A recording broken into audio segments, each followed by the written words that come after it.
तुम्ही पाहत आहात MCN न्यूज मराठी। जळगाव जामोद तालुक्यातील पिंपळगाव काळे ही ग्रामपंचायत काँग्रेसचे माजी जिल्हा परिषद अध्यक्ष प्रकाश पाटील यांच्या अखत्यारीत असून त्यांचे मागील काही वर्षांपासून ग्रामपंचायतवर वर्चस्व आहे। सध्या मार्च एंडिंग आणि स्थानिक ग्रामपंचायतकडे जवळपास 16 लाख रुपये वीज बिल थकीत असल्याने अखेर वीज वितरण कंपनीकडून गावाला पाणी पुरवठा करणाऱ्या विजेचा पुरवठा अकाल खंडित करण्यात आला होता।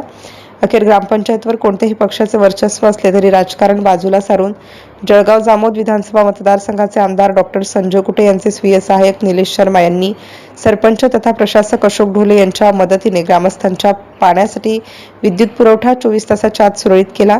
आणि उन्हाळ्याच्या दिवसात उद्भवलेल्या या भीषण परिस्थितीमुळे पिंपळगाव काळे ग्रामस्थ कमालीचे त्रस्त झाले होते।